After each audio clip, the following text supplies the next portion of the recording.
नमस्कार। मैं डॉक्टर चरण सिंह चौधरी, कैंसर विशेषज्ञ, भरतपुर। मैं यहाँ पिछले 2 वर्षों से कैंसर के क्षेत्र में अपना सेवाएं दे रहा हूँ और हमारे भरतपुर के मेडिकल कॉलेज में ना केवल भरतपुर के ही पेशेंट आते हैं बल्कि आसपास के राज्यों जैसे उत्तर प्रदेश, हरियाणा एवं मध्य प्रदेश के मरीज भी यहाँ बेहतर चिकित्सा सुविधाएं मिलने के कारण अपनी इस कैंसर जैसी ख़तरनाक बीमारी, घातक बीमारी कहें, जो कि काफ़ी आज समाज के लिए दिनों दिन बर्डन बनती जा रही है, तो इसकी सेवाएं यहाँ पे हम बेहतर रूप से मिल रही हैं। आज इस वीडियो का उद्देश्य हमारा ये है कि ना केवल इलाज तो बेहतर कर ही पा रहे हैं, लेकिन हमारा उद्देश्य है कि समाज इस बीमारी के बारे में जागरूक हो। जागरूकता से ये फ़ायदा होगा कि कैंसर का जितना जल्दी हम अर्ली स्टेज में डिटेक्शन कर पाएंगे, उतना ही बेहतर ट्रीटमेंट के और बेहतर रिजल्ट मिलने के संभावना है। आज हमारा जो मुख्य विषय है वो है ब्रेस्ट कैंसर। आज ब्रेस्ट कैंसर समाज में महिलाओं को और बच्चियों को और वृद्ध अवस्था की उम्र की महिलाओं को दिनों दिन अपनी चपेट में लेता जा रहा है और 1% मेल ब्रेस्ट कैंसर के भी केस समाज में देखने को मिलते हैं टोटल ब्रेस्ट कैंसर के। तो ब्रेस्ट कैंसर का इलाज तीनों विधाओं के द्वारा किया जाता है, जैसे कि कीमोथेरेपी, रेडियोथेरेपी एंड सर्जरी। और इसका जितना जल्दी डिटेक्शन हो जाए उतना ही हमारे लिए इसका पूरी तरह इलाज कर पाना संभव है। और ये सबसे आसान है क्योंकि इस ब्रेस्ट कैंसर के बारे में खुद महिलाएं या बच्चियां या बहनें अपना सेल्फ एग्जामिनेशन के द्वारा पता कर सकती हैं कि मेरे आंचल में कोई गांठ तो नहीं पनप रही है। हमारे साथ अभी जो महिला बैठी हुई हैं ये रामवती हैं, मथुरा ज़िले की रहने वाली हैं। इनको तीसरा बच्चा जब इनका हुआ डिलीवरी के बाद, तो ये आंचल से जब उनको दूध पिलाती थी तो इनको एक अपने आंचल में गांठ महसूस हुई।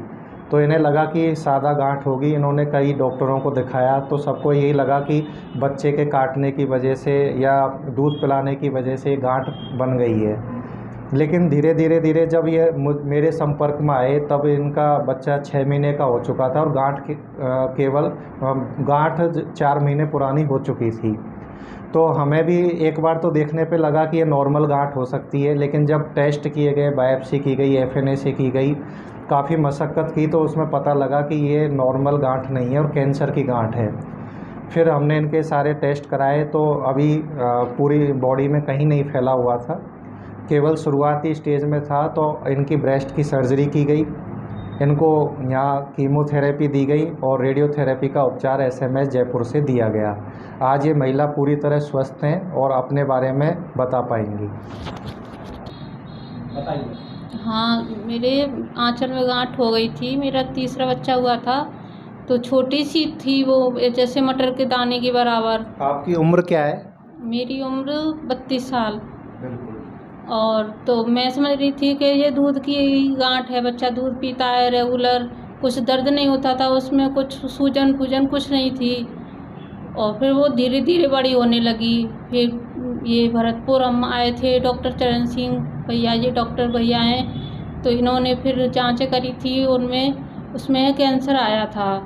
अब उसकी सर्जरी भी हो गई है। कीमो मेरी यहीं छड़ी थी भरतपुर, उसमें मेडिकल में, उस चार बाग हॉस्पिटल में, और सर्जरी भी हो गई। अब मैं ठीक हूँ। और आपकी रेडियोथेरेपी भी हुई, सिकाई? हाँ, रेडियोथेरेपी हुई थी मेरी। तो कई महिलाओं का बहन जी ये मानना है कि बायोप्सी लेने के बाद, छिड़वाने के बाद कैंसर बढ़ जाता है। तो कई महिलाएं झिझकती हैं कि हम अपने आंचल से बायोप्सी नहीं करवाएंगे, सैंपल नहीं देंगे। तो क्या ऐसा हुआ क्या कि ऐसा कुछ नहीं है। आपको भी तब जब हमने बायोप्सी के लिए कहा तो आप भी डरी हुई थी, आप भी कह रही थी कि मुझे बायोप्सी से बचना है, मैं बायोप्सी नहीं कराऊंगी। तो आपको हमने समझाया और आपने बायोप्सी कराई, तो कोई बायोप्सी के साइड इफ़ेक्ट हुए क्या?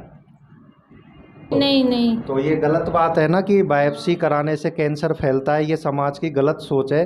तो हम पहला प्रहार समाज की इसी सोच पे करना चाहते हैं कि बायोप्सी के बाद कैंसर फैलता है।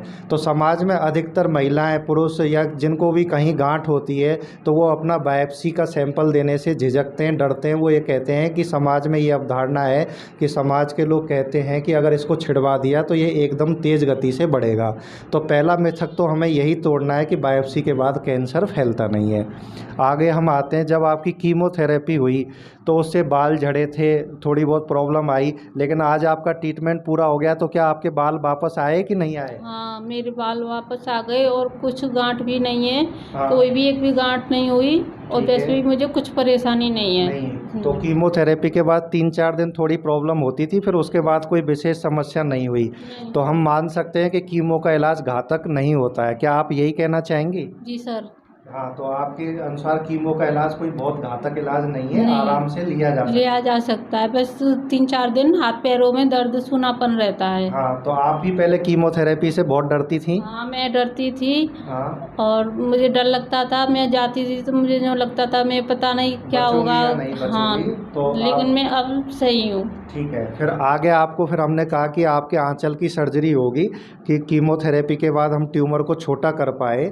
तो सर्जरी के दौरान पूरा स्तन निकाला गया, तो क्या आपको अब ऐसी झिझक तो महसूस नहीं होती है कि मेरे केवल एक ही आंचल है? तो समाज में आपको इसकी कोई मतलब आपको असहज तो महसूस नहीं होता है? नहीं, मुझे कुछ महसूस नहीं होता है और मैं तो खुश हूँ कि मेरी जान बच गई। बिल्कुल, नहीं तो अगर आज इसका ऑपरेशन हाँ। नहीं होता तो ये बीमारी पूरे शरीर में फैल जाती और और जानलेवा साबित हो सकती थी। वो मेरे बच्चे हैं वो भी खूब सही हैं और मैं भी सही हूँ। वो जो आंचल में गांठ थी मुझे कुछ महसूस नहीं होता कि इस दर्द से कुछ गया है या नहीं गया। ठीक है। फिर उसके बाद आपकी सिकाई की गई, तो आपकी छाती की सिकाई करी गई। तो अधिकतर मानना है कि सिकाई के द्वारा जल जाते हैं, चमड़ी काली पड़ जाती है, जल जाते हैं, भुन जाते हैं, इलेक्ट्रिक शॉक जैसा लगता है और इस सिकाई बहुत ख़तरनाक होती है। तो क्या आप इस सिकाई के बारे में क्या कहना चाहोगी? नहीं, ऐसा कुछ नहीं है, कुछ भी नहीं होता है। मुझे तो पता भी नहीं लगता था कि मेरी कब सिकाई हुई है कब नहीं हुई। ठीक है। और सिकाई से कोई आपको परेशानी हुई? नहीं, कोई प्रॉब्लम नहीं। अब आप अपना रूटीन घर का खाना पीना दिनचर्या कर पा रही हैं? हाँ, मैं सब कुछ खाती हूँ, मुझे कुछ परेशानी नहीं होती। और आप अपने घरेलू काम भी अच्छे से कर पाती हैं? हाँ, काम भी कर पाती हूँ और मेरे बच्चे हैं, बच्चों का पूरा काम करती हूँ, अपने घर का काम भी करती हूँ। तो आप महिलाओं के लिए अब आपने इस कैंसर से लड़ाई लड़ी और आपके बच्चेदानी में टीबी थी, जिसके कारण आपको बच्चे नहीं होते थे, तो आपने 9 महीने टीबी का भी कोर्स लिया है। हाँ, वो इन्फेक्शन हुआ था, तो आपने 2 लड़ाइयाँ लड़ी हैं। एक तो आपने बच्चेदानी की टीबी से अपने आप को जीत करके बच्चे हुए आपके, पहले आपको बच्चे नहीं होते थे, फिर आपके बच्चे होते होते हुए आंचल में आपको कैंसर भी हुआ और आपने तीनों बच्चों को अच्छे से पाला है। तो हम आपकी बहादुरी के लिए आपको नमन करते हैं कि आपने कैंसर और टीबी दोनों से अपने आप को चुनौतियों से जूझते हुए और आज आप इस दोनों बीमारियों से मुक्त हैं। तो आप महिलाओं को स्पेशली कैंसर के बारे में क्या कहना चाहेंगी कि आपको किस तरह से इलाज और उस पर ध्यान देना चाहिए? नहीं, आपको ध्यान देना चाहिए कि गांठ हो तो उसे जल्दी से जल्दी दिखाएं। और वैसी गांठ, नॉर्मल गांठ होती है तो वो तो गोल होती है, टाइट होती है, और जो कैंसर की गांठ होती है वो हिलती नहीं है और पत्थर जैसी टाइट होती है। पत्थर जैसी टाइट होती है, वो इधर से उधर नहीं होती, एक ही जगह रहती है। बिल्कुल ठीक है। हमें इनसे मिलके बहुत अच्छा लगा, जिस तरह से इन्होंने कैंसर की जंग को बहुत अच्छे से और सबसे बेहतर, सबसे मुख्य बात है कि डॉक्टर्स की सलाह को मानना चाहिए। हाँ, ये भैया हैं, ये भरतपुर वाले चरण सिंह डॉक्टर साहब भैया हैं, ये हमारे, ये बहुत अच्छे हैं, इन्होंने हमें सही सलाह दी और सही इलाज कराया। अच्छा, एक आप बात समाज को ये भी बताओ कि समाज में ये अवधारणा कि कैंसर का इलाज बहुत महंगा होता है कैंसर का, तो क्या आपको यहाँ की सुविधाओं से और SMS की सुविधाओं से क्या आपको ऐसा महसूस हुआ कि कैंसर का इलाज हम लोगों के कैपेसिटी के बाहर होते हुए भी आपको पैसों के अभाव में इलाज में कोई देरी हुई क्या?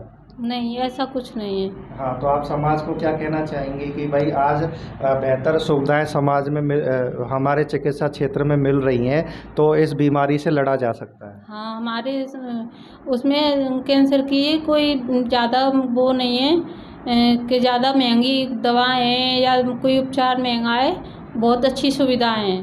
बिल्कुल, थैंक यू बहन जी। ठीक है, मैं इन्हें इसी वीडियो के साथ अपनी बात को विराम देते हुए कहना चाहूँगा कि आज हमारा टॉपिक ब्रेस्ट कैंसर है। हम धीरे धीरे oral cavity cancer, lung cancer, prostate cancer, आंतों का कैंसर और सर्विक्स कैंसर, इन पर वीडियो बनाते रहेंगे और आप सबके बीच में हम शेयर करते रहेंगे। इस वीडियो को ज़्यादा से ज़्यादा फॉरवर्ड कीजिए और समाज को जागरूक करके अर्ली स्टेज में हमें कैंसर को ट्रीट करने में मदद कीजिए, ताकि हम ज़्यादा से ज़्यादा लोगों की इस घातक बीमारी से जान बचा सकें। शुक्रिया, धन्यवाद।